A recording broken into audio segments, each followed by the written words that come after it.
नमस्कार, मैं हूं अनुष्का और आप देख रहे हैं अंबर टाइम्स। आइए रुक करते हैं खबरों की ओर। सर्वविदित है कि राजस्थान सरकार के शिक्षा मंत्री मदन लाल दिलावर द्वारा एक वीडियो जारी कर उसमें कहा गया कि वे आदिवासी समुदाय के लोग जो हिंदू धर्म को नहीं मानते हैं उन सबका DNA टेस्ट करवाया जाए तथा उनके बाप का पता लगवाया जाएगा। इस तरह की टिप्पणी कर हमारी भावनाओं को ठेस पहुंचाई गई। महोदय, हमारा समुदाय धर्मपूर्वी है जो प्राचीन काल से अपनी स्वयं की संस्कृति, परंपरा व बोली है जो अन्य सभी धर्मों से अलग करती है। संविधान के आर्टिकल 342 की परिभाषा अनुसार शेड्यूल्ड ट्राइब की विशिष्ट पहचान, परंपरा, बोली के बारे में बताया गया है। इसके बावजूद हमारा समुदाय सभी धर्मों का सम्मान करता है क्योंकि कालांतर से हमारे समुदाय ने सभी लोगों के प्रति शांतिपूर्ण, अहिंसात्मक व सहयोगात्मक रवैया अपनाया, जिससे सभी धर्म के गुरुओं ने आदिवासियों को आकर्षित किया है। इसका मतलब यह नहीं कि हम आदिवासी किसी धर्म के हो गए। हमारे पूर्वज प्री द्रविडियन फैमिली से हैं। सुप्रीम कोर्ट जजमेंट 5 जनवरी 2011 केस नंबर 10367 और 2010 एवं हिंदू मैरिज एक्ट 1955 में स्पष्ट कहा गया कि शेड्यूल्ड ट्राइब यानी आदिवासियों पर हिंदू मैरिज एक्ट कानून लागू नहीं होगा क्योंकि हम आदिवासियों की संस्कृति, परंपरा, शादी विवाह सभी धर्मों से अलग है। मतलब साफ है कि हम किसी भी धर्म के भाग नहीं हैं, बल्कि हम प्रकृति पूजक धर्मपूर्वी हैं। हमारे पूर्वज प्रकृति को धन्यवाद देने हेतु अंतिम संस्कार के समय या जब भी किसी से मिलते अभिवादन स्वरूप जोहार कहा करते थे और आज भी विद्यमान है। शिक्षा मंत्री को न आदिवासियों के लिए किए गए संवैधानिक प्रावधानों की जानकारी है और न ही वे हमारी संस्कृति से परिचित हैं। एक शिक्षा मंत्री होने के नाते उन्होंने कभी हमारे समुदाय की शिक्षा व्यवस्था के बारे में बात नहीं की और वे हमारे DNA टेस्ट की बात कह रहे हैं। इस तरह के भड़काऊ भाषा का प्रयोग कर हमारी आस्था, पहचान पर चोट पहुंचाई है। माननीय मुख्यमंत्री महोदय से हमारी मांग है कि अविलंब शिक्षा मंत्री को उनके पद से हटाया जावे व आदिवासी समुदाय से माफी मांगे, अन्यथा पार्टी से निष्कासित कर हमें अनुग्रहित करें। आदिवासी छात्र संगठन के 20 से 30 छात्र अपने DNA टेस्ट के लिए ब्लड सैंपल एवं हेयर सैंपल, नाखून सैंपल शिक्षा मंत्री मदन दिलावर के निजी निवास पर भेजेंगे। आज हम राजस्थान का शिक्षा मंत्री मदन दिलावर जो आदिवासियों को अपने DNA के ऊपर जो सवाल खड़ा करा है कि पूरे देश के आदिवासियों की भावनाओं को हाथ किया है। जिस प्रकार से मदन दिलावर का जो विवादित बयान रहा है कि आदिवासियों इस देश का अगर मालिक है या जो आदिवासी अपने आप को हिंदू नहीं मानता है तो उनका DNA टेस्ट करने के लिए तो हम रतलाम के अंदर आदिवासी छात्र संगठन के नेतृत्व में रतलाम जिले के आर्ट एंड साइंस कॉलेज में हम हमारा ब्लड सैंपल के DNA जाँच के लिए हमारा ब्लड और नाखून जो हेयर की ब्लड इसकी चेक करने के लिए हम लोग उनके मंत्रालय में हाउस में भेजेंगे और यहाँ हम साबित करना चाहते हैं कि अगर वो हम देश का मूल मालिक है या हम हैं। जिस प्रकार से पूरे देश के 5 जनवरी 2011 सुप्रीम कोर्ट का जो जजमेंट कहता है कि आदिवासी इस देश का मूल मालिक है, लेकिन आज भी सरकारें भी नहीं मान रही है। मदन दिलावर ने जिस प्रकार से जो विवादित बयान दिया है वो समाज से माफ़ी मांगे और समाज के साथ में इसे स्टेटमेंट सार्वजनिक करें कि मैं आदिवासी समाज के साथ में माफ़ी मांगता हूँ। जिस प्रकार से आदिवासियों को आदिवासी छात्र संगठन पूरे मध्य प्रदेश में आह्वान करता है कि रतलाम के अंदर भी हम लोगों ने जो आज पुतला देने के बड़ी मात्रा में छात्र संगठन के पदाधिकारी और छात्र सदस्य भी उपस्थित हुए हैं, तो हम बड़ा गुस्सा है समाज के अंदर जिस प्रकार से मदन दिलावर ने आदिवासियों को वनवासी और DNA के ऊपर जो सवाल खड़ा करा, तो इसके लेकर हम आज विरोध प्रदर्शन के साथ में पुतला देने की हम लोगों ने किया है। रहेगा अगर माफ़ी नहीं मांगते? बिल्कुल, हम पूरे मध्य प्रदेश और पूरे देश के अंदर आह्वान करते हैं कि राजस्थान के MLA राजकुमार रोध जी ने भी आह्वान किया था कि हम अगर आदिवासियों से अगर वो मदन दिलावर माफ़ी नहीं मांगते तो हम पूरे देश में आंदोलन की जंग छेड़ेंगे। मदन दिलावर शिक्षा मंत्री, जिस प्रकार से मदन दिलावर के पास में शिक्षा मंत्रालय का जो पद है, तो भविष्य को बच्चों को शिक्षा एजुकेशन के ऊपर अच्छा पद लेना चाहिए था, अच्छी शिक्षा व्यवस्था लागू करना चाहिए। वो अलग बातें जो समाज को भड़काने का, एक सामुदायिक को मतलब अपने आप को मतलब किस प्रकार से बदतमीज़ करने का जो प्रयास शिक्षा मंत्री ने करा है वो गलत है और पूरा समाज आदिवासी समाज का विरोध करता है।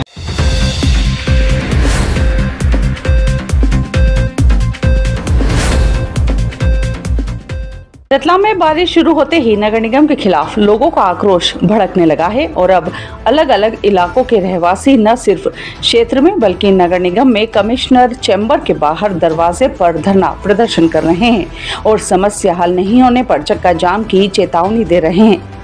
रतलाम में रत्नेश्वर क्षेत्र के रहवासियों ने नगर निगम के अंदर कमिश्नर चैम्बर के बाहर ही धरना देकर प्रदर्शन शुरू कर दिया।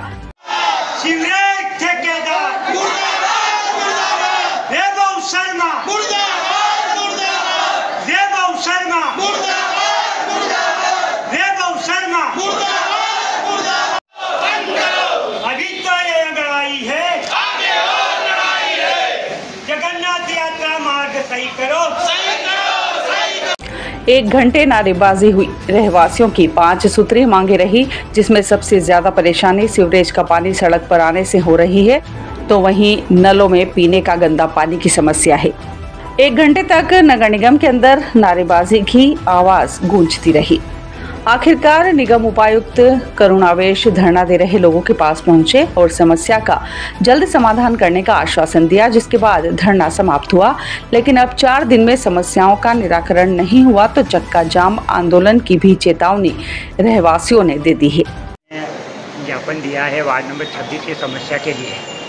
अगर ये 4 दिन का हमने इनको समय दिया है, 4 दिन में अगर ये हमारी समस्या जो सीवरेज की सबसे मूलभूत समस्या है, जो समस्या है वो सीवरेज की है, उसके कारण से जनता बहुत परेशान हो रही है और गंदा पानी नलों में आ रहा है। इससे जनता को बहुत तकलीफ हो रही है। उनके घरों तक पानी घुस गया था और उन्होंने खुद ने अपने घर का पानी निकाला हाथों से। तो सीवरेज वाले को हम 2 माह से रोज़ फ़ोन कर रहे हैं, वो बोलता कभी आऊँ कभी नहीं आऊँ, कभी तो फ़ोन ही नहीं उठाता है और अभी तक आया नहीं है। तो अगर वो समस्या हल नहीं होती, हमारी 5 सूत्री मांगे हमने दी है। एक तो सीवरेज की दी है, एक नलों में गंदा पानी की दी है, एक नई पाइपलाइन डालने के लिए महाकाल रेसिडेंसी में एक लंबी गली में, और एक ये जगन्नाथ रथ यात्रा का जो मार्ग है इसे जल्दी से जल्दी ठीक कर दिया। इस प्रकार की 5 समस्या हमने 5 सूत्री मांग की है। अगर वो 4 दिन के अंदर, आज से 4 दिन के अंदर नहीं करते हैं तो हम हरमाला रोड पर चक्का जाम करके आंदोलन करें। नाम बताओ आपका? मेरा नाम रामचंद्र डोई, वार्ड नंबर 26, पार्षद प्रतिनिधि भी और पार्षद पति भी।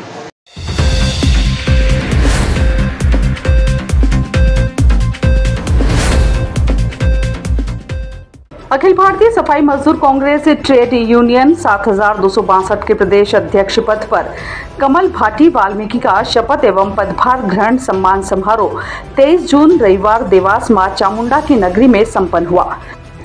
इस अवसर पर मध्य प्रदेश शासन के कैबिनेट मंत्री दर्जा प्राप्त सफाई कर्मचारी आयोग के अध्यक्ष प्रताप करोसिया, राष्ट्रीय अध्यक्ष राजेश बेनीवाल, प्रमुख राष्ट्रीय महामंत्री जयप्रकाश चांगरे, राष्ट्रीय महासचिव विजय बहोत, मध्य प्रदेश के प्रभारी एवं उत्तर प्रदेश के अध्यक्ष कमल महरोलिया, राष्ट्रीय सचिव कार्यक्रम के अध्यक्ष सुरेश चावरिया, भोपाल राजू पहलवान सांगते, राजा रामजी तंवर, कार्य समिति सदस्य विजय सांगते, सफाई कर्मचारी अधिकारी यूनियन के प्रदेश अध्यक्ष कमल किशोर कोड़े, अरविंद मच्छंदर सागर आदि सैकड़ों राष्ट्रीय एवं प्रदेश के नेताओं की उपस्थिति में सफाई कर्मचारी आयोग के अध्यक्ष ने शपथ दिलाई एवं पदभार ग्रहण करवाया। कार्यक्रम के प्रारंभ में मां सरस्वती, भगवान वाल्मीकि एवं डॉक्टर अंबेडकर के चित्र पर माल्यार्पण कर दीप प्रज्वलित किया गया। कार्यक्रम को अतिथियों द्वारा संबोधन करते हुए मध्य प्रदेश के सफाई कामगारों को नियमित करने, ठेकेदारी प्रथा समाप्त करने व अन्य मूलभूत समस्याओं का निराकरण कराने के लिए अब हम सभी को एक साथ सफाई कर्मचारियों को संगठन शक्ति के साथ सबका विकास और सबका विश्वास लेकर सरकार के सामने अपनी मांग जो चल रही है उसकी स्वीकृति कराना पहली प्राथमिकता होगी। इस गरिमामय कार्यक्रम में विभिन्न शहरों के संगठन के पदाधिकारी मौजूद रहे। कार्यक्रम में पधारे सभी अतिथियों का प्रदेश अध्यक्ष कमल भाटी वाल्मीकि द्वारा सभी का आभार व्यक्त करते हुए विश्वास जताया है कि आने वाले समय में प्रदेश कार्यकारिणी का गठन करते हुए प्रदेश की सरकार के सामने एकजुटता के साथ सभी संगठन के कार्यकर्ताओं को साथ लेकर मध्य प्रदेश के सभी कर्मचारियों की समस्याओं का निराकरण कराए जाने की पहल की जाएगी। कार्यक्रम का संचालन प्रदेश कार्यवाहक अध्यक्ष रूपेश कल्याणी द्वारा किया गया। मंच पर आसीन समस्त पदाधिकारीगण और यहाँ पर उपस्थित सभी साथियों को क्रांतिकारी जय भीम, जय वाल्मीकि। सर्वप्रथम मैं अखिल भारतीय सफाई मजदूर कांग्रेस की ओर से यहाँ की नवगठित कार्यकारिणी और प्रदेश अध्यक्ष श्री कमल भाटी और रूपेश कल्याणी जी और नवनिर्वाचित राष्ट्रीय पदाधिकारियों को हार्दिक बधाई, हार्दिक शुभकामनाएं देता हूं और मैं उम्मीद करता हूं कि मध्य प्रदेश की धरातल पर, मध्य प्रदेश में कार्यरत वाल्मीकि समाज के स्वच्छ